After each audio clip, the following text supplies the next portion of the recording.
Mis amados, muy buenas noches, que el Señor los colme de bendiciones.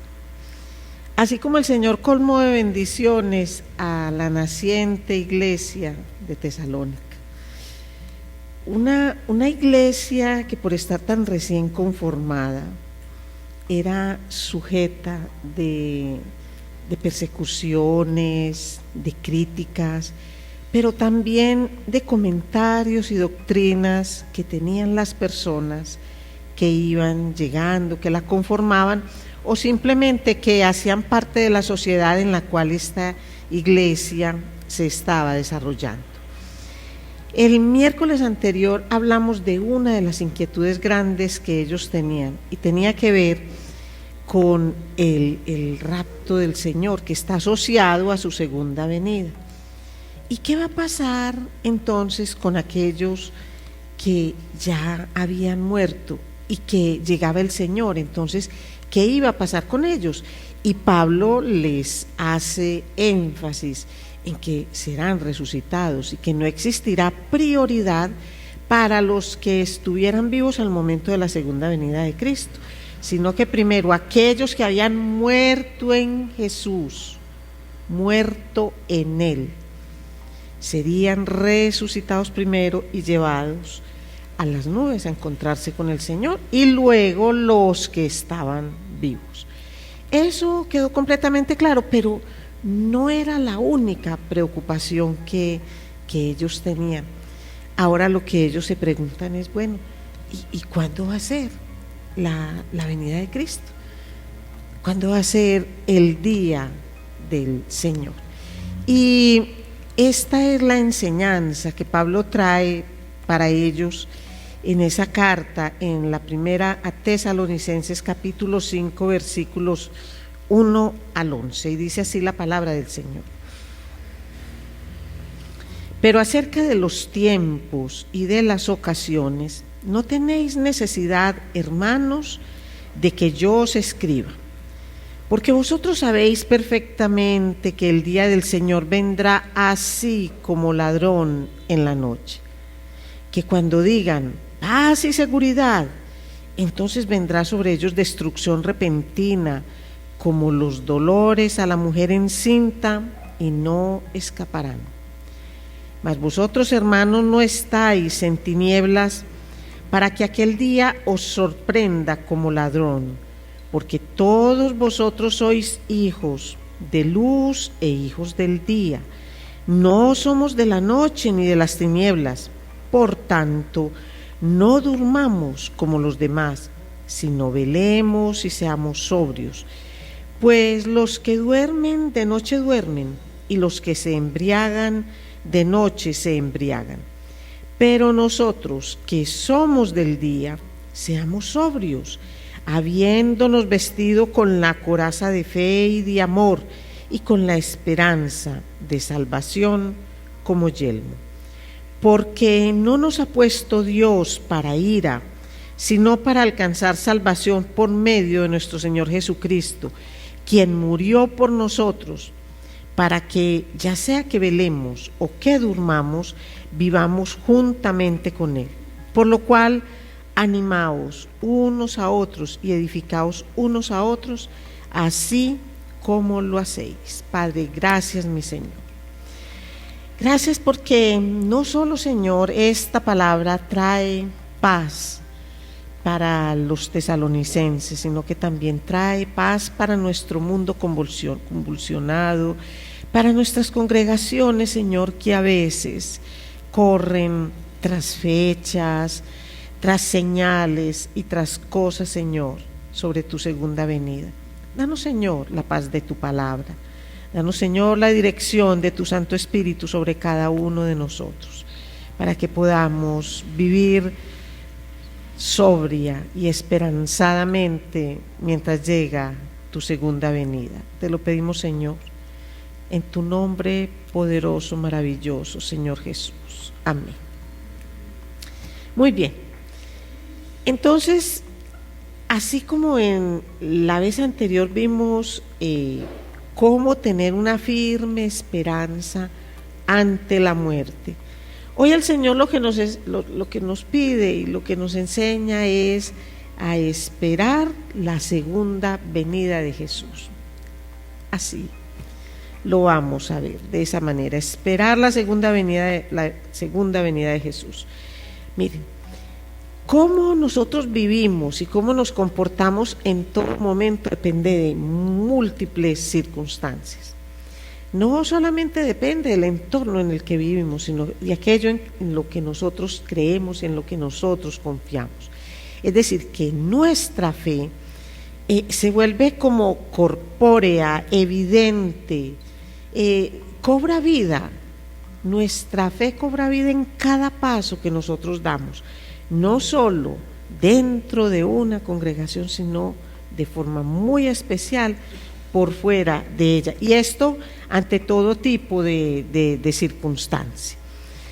Lo cierto es que Jesús va a venir por su iglesia, esa es una verdad, y nosotros sabemos eso.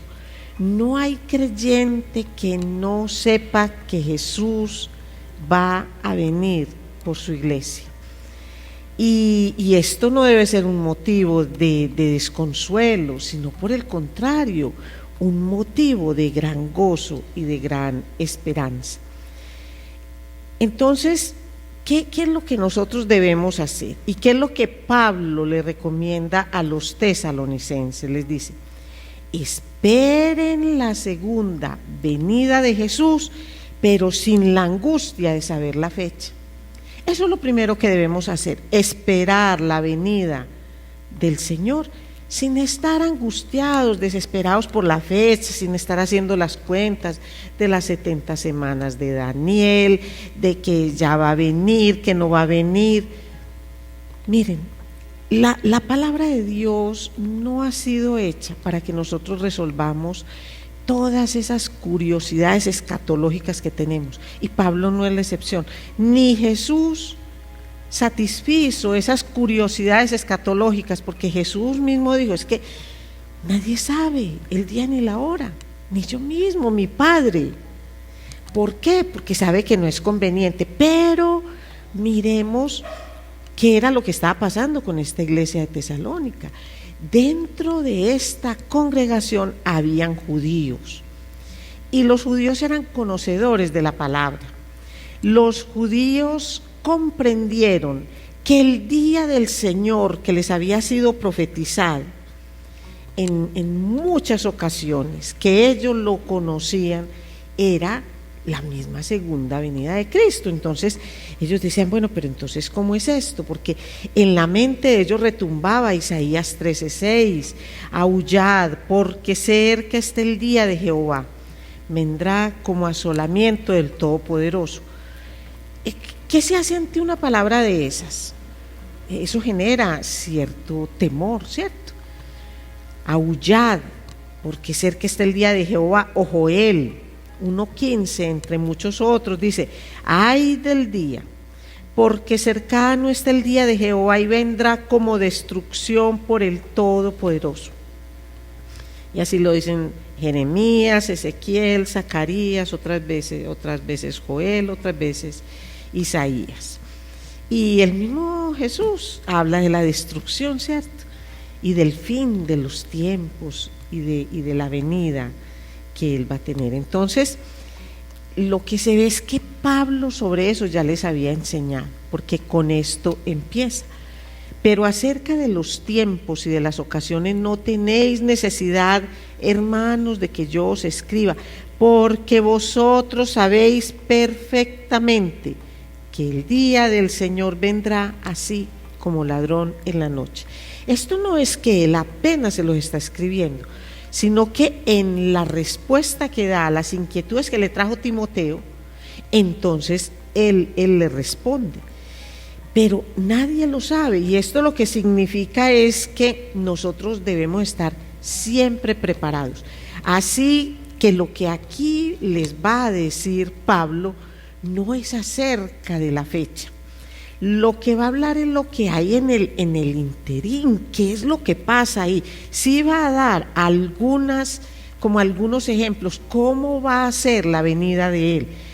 pero lo que les está diciendo es que deben estar preparados, y por eso utiliza dos comparaciones que son de la vida diaria, de la cotidianidad: el ladrón y los dolores de parto, ¿cierto? Entonces dice que vendrá así como un ladrón en la noche.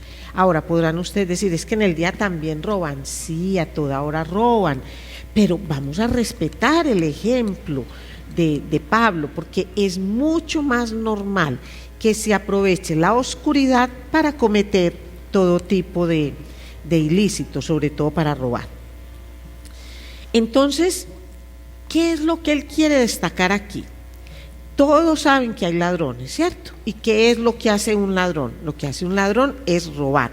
Lo más normal es que nosotros, que sabemos que existen los ladrones, ¿qué debemos hacer? Cautelosos, ser muy cuidadosos. ¿Cómo nos protegemos? ¿Cómo protegemos nuestra casa? Todo, pues, ¿cómo va? Si sabemos que roban y cómo roban, entonces ¿cómo nos vamos a proteger? Pero aquí hay algo que él quiere destacar en los dos ejemplos, y es que será algo sorpresivo, repentino y sorpresivo, porque el ladrón no avisa, él no te manda un mensaje diciendo hoy te voy a robar, no lo hace, simplemente lo tiene ya preparado, lo tiene todo listo, ha analizado todo, y cuando menos se piensa, llegó. Sorpresivo y repentino, eso es lo que él está haciendo.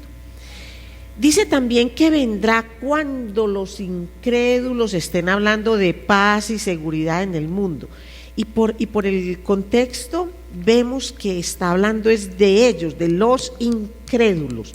No quiere decir que nosotros no hablemos de paz y de seguridad, sino que él da por sentado que cuando una persona le entrega su vida a Cristo como su Señor y Salvador, entonces su paz y su seguridad no dependen del mundo, sino que dependen de Dios. Aunque vivimos en este mundo y anhelamos la paz, nosotros anhelamos escuchar que nuestros gobernantes hablen de paz, anhelamos escuchar que las normativas y todo conducen a la paz, a la seguridad en el mundo. Eso es lo que queremos. Anhelamos que no hayan guerras ni rumores de guerras, que no se destroce un país con el otro. Claro que lo anhelamos, pero la venida del Señor será precedida por mucha paz y por mucha seguridad mundial. Luego en la segunda carta a los tesalonicenses, Pablo seguirá hablando del tema, porque lo que vamos a ver es que la comunidad de Tesalónica no se quedó en estas dos preguntas, sino que siguió avanzando y fue sujeta de personas que empezaron a entrar falsas doctrinas. Entonces él a todo esto va a responder. Por ahora lo que dice es que cuando los incrédulos estén hablando y digan ahora sí, vea, esto ya es la paz, esto ya estamos súper bien, ¿para qué pensar en Dios en ese momento? ¿Para qué pedirle a Dios? Como que no, pues no hay razón, los incrédulos, ¿cierto? Entonces vendrá la destrucción repentina, sí, pero vendrán así como a la mujer le vienen los dolores de parto. Miren, uno puede decir, pero es que una mujer cuando su barriguita empieza a crecer, ¿qué es lo que piensa? Que ya se aproximan los dolores de parto, ¿cierto? Pero eso siempre es sorpresivo, siempre es inesperado, no es en el momento que uno lo planee, no es en el momento que uno quiera. Yo sé que existen maneras de planear eso, pero hablamos es de lo que es la voluntad de Dios y cómo Él tiene esto. Pero ¿qué sucede cuando a la mujer que está encinta le vienen los dolores de parto? Ella no simplemente dice, ay no, que ya pare y no me duela más. Una vez que el dolor de parto empieza, termina su función. ¿Y cuál es su función? El nacimiento del niño. ¿Saben algo, mis amados? Cuando empiecen todos esos cuando se ve principio de dolores y que se comparan con dolores de parto, nacerá el reino del Señor, porque será el momento en el cual Él venga con poder y con gloria. Pero para un incrédulo no será de la misma forma que será para nosotros. Entonces, lo cierto de todo esto es que está recalcando lo repentino y lo sorpresivo de la venida del Señor. Mire que en ningún momento está diciendo que cuando le roben la casa, que cuando le den dolores de parto a alguien, no, porque es que a veces lo que pretendemos es poner en orden como ciertos hechos, como lo hacemos en Mateo 24, no. Aquí lo que está diciendo es que será sorpresivo y será repentino. Así que, ¿qué es lo que hay que hacer? Prepárense. Es como si les estuviera diciendo, miren, va a pasar, pero yo no voy en ningún momento a darles ni la fecha porque no la tengo, ni les voy a dar detalles que a ustedes les harán daño. Miren que en muchas ocasiones no ha servido las advertencias que Dios ha dado sobre destrucción total. ¿De qué le sirvió a la humanidad cuando Noé predicó durante 120 años? 8 personas llegaron al arca y decía cómo iba a pasar, y hubo advertencia, porque esto no quiere decir, por más que sea repentino y sorpresivo, no quiere decir que no hay advertencia. Por eso utiliza esas dos figuras comparativas. Ladrón, que sabemos que existe, cuídese y ponga en las pilas. Y una mujer embarazada, se sabe que en eso termina. Y las señas las da, como la misma barriguita, ¿cierto? Se supone, también hay niños que se vienen antes de tiempo, pero precede al nacimiento del niño. Entonces Dios advirtió, sin embargo no le hicieron caso. ¿Qué estaban haciendo ellos en ese momento? Lo que estaban haciendo era ocuparse en todas sus actividades, casándose, dándose en casamiento, haciendo sus empresas, divirtiéndose, paseando, lo que hicieran en esa época. Pero era tanta la maldad que los cubría, que pensar en lo que Noé les estaba diciendo acerca de un juicio venidero no era válido en ese momento, no les importaba, porque su carne se sentía gratificada con lo que estaban haciendo. Entonces, que este bulloso deje de hablar. ¿Cuál diluvio en una zona donde ni siquiera cae agua? Podríamos pensar en Lot. Claro, él le advirtió a los habitantes de Sodoma y de Gomorra y no hicieron caso. Aún ni su misma esposa hizo caso y volteó a mirar qué pasaba, y también le llegó el fin de sus días. Entonces, miremos que aquí lo que está rescatando Pablo, el corazón de esto, va a radicar en algo bien importante, y es esa separación entre creyentes y no creyentes, para ver qué va a suceder cuando se dé la venida del Señor. Porque es que la venida del Señor se va a dar, y va a estar esto todo revuelto. Cada que nosotros miramos los tiempos del fin, siempre se habla de trigo y cizaña, de cabritos y ovejitas, se habla como de una mezcla. Y mis amados, es que esa mezcla se va a dar para cuando llegue el Señor. Esto que mucha gente cree que como el Evangelio va a ser predicado en todo el mundo se va a convertir, eso no se va a dar, no va a ser de esa manera. La paz que el mundo va a pregonar no va a ser la paz que proviene del Evangelio, que es la que verdaderamente lo da. Entonces, ¿qué va a pasar en el momento en que venga el Señor? Va a haber una mezcla de no creyentes y de creyentes, pero va a llegar el Señor. Y eso es lo que Pablo les está diciendo. Crean o no crean, el Señor va a venir. Y la manera como reciban, cómo perciban esa venida del Señor, depende de la fe que tienen antes de, no después de, antes de. Y ahí es donde está el corazón de la enseñanza. Entonces él dice, no es necesario que yo les diga cuándo va a suceder, porque yo no lo sé, nadie lo sabe. Pero lo cierto es que cuando Él venga encontrará a un mundo viviendo, cada uno según sus propias creencias, según su propia fe, como lo hacen cada día, con sus actividades normales. Entonces el creyente estará orando y dando testimonio y evangelizando, y el no creyente estará en sus trabajos, en sus cosas, pero alejado de Dios. Ahora, el creyente también trabaja y está en sus cosas, el creyente también se casa, el creyente también hace empresa, pasea, vive, se enferma, va al médico, todas las actividades normales, pero será recibido según en quien vivan en ese momento.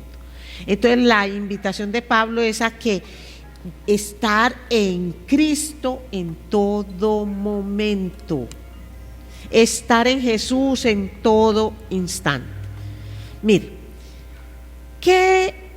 ¿cómo esperan la segunda venida de Jesús aquellos que tienen indiferencia, aquellos no creyentes? Algunos han oído hablar de la segunda venida de Cristo y simplemente la desechan. Otros dicen, sí, como que va a venir, pero hace 2000 años están diciendo eso y nada, entonces esa vaina no se va a presentar. Esto realmente no va a ser así, y desestiman todo eso. Miren, los no creyentes que estén vivos o muertos cuando se dé el regreso del Señor, para ellos será un día de destrucción. Eso es lo que implica para ellos. Ellos saben o desestiman realmente ese conocimiento que tienen acerca de la segunda venida del Señor. Por eso es que se comportan, dice Pablo, como dormidos o borrachos. En este caso habla de un adormecimiento y una borrachera espiritual, donde la persona no tiene conciencia, no despierta la conciencia a las cosas eternas, a las cosas del Señor. Porque es que las personas incrédulas viven como en un paraíso, en un mundo ficticio, y creen que porque les agrada hoy lo van a poder vivir siempre. Entonces eso les da una falsa seguridad en lo que ellos están haciendo. Miren, y la espada de Dios, la espada de la ira de Dios está sobre el mundo. Está sobre el mundo. Sin embargo, la gente sigue en su vida pecaminosa, en su vida vacía, y las cosas eternas creen que las pueden organizar de la misma manera que organizan su agenda para el día a día aquí en la tierra. Ellos desestiman eso. Por eso yo digo que hay quienes esperan la segunda venida de Jesús con indiferencia. No me interesa. Yo no lo pienso de esa manera. Y si yo no lo pienso de esa manera, pues eso no va a ser tan terrible como dicen. ¿Qué va a ser eso si Dios es amor? Eso no es posible. Eso es un asunto simplemente de miedo con el cual manipulan a los creyentes para que hagan lo que sus líderes quieren que hagan. Esa es la manera como manifiestan la indiferencia los incrédulos ante la segunda venida del Señor. Pero Pablo dice que hay que esperar la segunda venida de Jesús con gozo y esperanza. ¿Y a quién se lo dice? A los creyentes. Recuerden que esta carta va para los tesalonicenses. Pero él aquí está diciendo, vea, esto es lo que le va a pasar a los no creyentes, que están como dormidos y borrachos. Pero eso les pasa porque ellos son hijos de las tinieblas. En cambio, ustedes sean sobrios, estén alertas, despierticos, porque ustedes son hijos de la luz. Segunda de Corintios 4:6 dice, ¿cómo es eso de que pasamos nosotros a ser hijos de la luz? Dice, porque Dios, que mandó que de las tinieblas resplandeciese la luz, es el que resplandeció en nuestros corazones para iluminación del conocimiento de la gloria de Dios en la faz de Jesucristo. Entonces,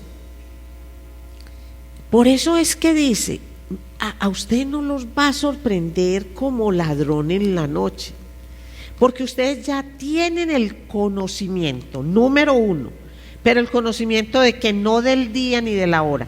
Para ustedes también va a ser repentino y sorpresivo, pero no va a tener las consecuencias catastróficas que tiene para los no creyentes, porque ustedes tienen una responsabilidad. Ustedes que son hijos de la luz tienen una gran responsabilidad, y es vivir de acuerdo con ese conocimiento que tienen de Jesús. Eso es lo que tienen que hacer, y eso es lo que nos protege. Y le decía él a los tesalonicenses, es ese vivir en Cristo el que los va a proteger del día de la ira del Señor, tanto si ya murieron como si están vivos. No está diciendo que no vamos a tener juicio, todos pasaremos por el juicio de Dios, claro, pero no pasaremos para condenación. Lo que pasa es que muchos seremos avergonzados por todo lo que hicimos, por todos los pecados. Nosotros seguimos pecando a pesar de ser hijos de la luz. Hay ocasiones en que voluntariamente, porque no podemos alegar que no lo sabíamos, voluntariamente nos vamos a ese mundo de oscuridad para darle gusto a nuestra carne. Entonces, por todas esas cosas que hacemos, que decimos, daremos cuenta al Señor. Pero nosotros sabemos que nuestra fe en Cristo, que murió en la cruz y que con su sangre pagó el precio de nuestros pecados y que resucitó para darnos vida eterna, eso es lo que nos asegura que estaremos con Él, bien sea que Él venga cuando ya nosotros estemos muertos o que nosotros estemos vivos. ¿Qué es lo que tenemos que hacer? Lo que dice primera de Pedro 5:8.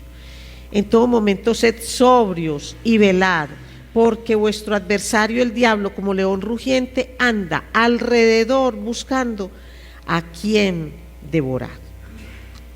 ¿A quién devorar? ¿Y cómo debemos entonces nosotros tener esa sobriedad y estar siempre velando, esperando con gozo y esperanza esa gloriosa venida de nuestro Señor y Salvador Jesucristo por segunda vez? ¿Cómo debemos hacerlo? No debemos hacerlo en nuestra propia fuerza ni solita. Mire que habla que inclusive tengamos como una especie de uniforme, de capa. Él no habla de todo lo que es la coraza, sino que dice que nosotros somos del día, y dice, seamos sobrios, pero nosotros que somos del día, seamos sobrios, habiéndonos vestido con la coraza de fe y de amor y con la esperanza de salvación como yelmo. Es decir, vuelve a lo que había dicho en el capítulo primero: fe, amor, esperanza. fe, amor, esperanza. Recubiertos con eso, mis amados. Es decir, porque es que nosotros no somos como los otros. ¿Y por qué no somos como los otros? Porque somos hijos de la luz y no somos hijos de las tinieblas. Tenemos la responsabilidad de demostrar eso siendo diferentes. Romanos 13, en sus versículos 12 y 13 dice: ya que somos hijos del día, hijos de la luz, no debemos vivir como aquellos que pertenecen a la oscuridad. La noche está avanzada y se acerca el día. Desechemos pues las obras de las tinieblas y vistámonos las armas de la luz. Andemos como de día honestamente, no en glotonerías y borracheras, no en lujurias y lascivias, no en contiendas y envidias. Es decir, que no solamente nos apropiemos de ese regalo maravilloso de sabernos protegidos en el día de la ira del Señor, sino que vivamos conforme a esa certeza. Si nosotros sabemos que Cristo viene, si tenemos el conocimiento de qué forma estamos viviendo, si la venida de Él va a ser sorpresiva. ¿Saben por qué tantas personas anhelan saber el día en que el Señor va a venir? Porque ingenuamente, más bien digamos, tontamente, piensan que pueden enmendar la obra un segundito antes. Y entonces me arrepiento, Señora, aquí estoy súper bien. No. Andemos. Cuando dice andemos, implica un recorrido, un camino, un tiempo, un proceso. Así como el pecado es un proceso, un camino, un recorrido. Entonces, si somos de la luz, comportémonos como de la luz. Eso significa estar en Jesús. Y así, vivos o muertos para el día en que Él venga, nosotros no tendremos problema. Esa es la esperanza, esa es la verdadera esperanza que nosotros tenemos. Por eso Él termina diciendo: por lo cual animaos unos a otros y edificaos unos a otros, así como lo hacéis. Pero mire que esto ya lo había repetido también en el capítulo 4, versículo 18. Son dos exhortaciones. En ese le decía: por tanto, alentaos los unos a los otros con estas palabras. ¿Cuáles palabras? Ahí fue donde empezó a hablar de la venida del Señor, del rapto. Es decir, cuando esto en todas las escrituras se ve como la catástrofe, el acabose, se ve como la destrucción para el no creyente, porque amén por eso, así va a ser. Para nosotros, muertos o vivos, los que estamos en el Señor, los que creemos firmemente en Él, será el momento de mayor esplendor, porque Cristo vendrá por su iglesia. Eso es lo que Él va a hacer. Así que si nosotros nos consideramos hijos de la luz, y me imagino que si pregunto si aquí hay algún hijo de la luz, voy a escuchar muchos amén, porque espero que así lo piensen. Entonces pasen de pensarlo a demostrarlo. Hay que demostrar que somos hijos de la luz, no pensar que somos hijos de la luz, no sentir que somos hijos de la luz, no querer ser hijos de la luz. Hay que demostrar que somos hijos de la luz. Y mientras estemos aquí vivos, ¿a quién se lo demostramos? A todo el mundo. Y Dios nos ve. Dios conoce nuestras intenciones y Dios sabe en lo íntimo, en lo privado, qué pensamos y cómo actuamos. Pero tenemos una responsabilidad muy grande ante el mundo. Entonces no podemos simplemente decir: es que Cristo viene. Sí, Cristo viene y amén por eso. ¿Cómo vives y cómo lo demuestras? ¿Cómo demuestras que realmente lo anhelas? Si es que lo anhelas. Porque el día que Cristo venga, no queda nada. Y si nosotros estamos con Él, no estaremos más. Eso es una realidad.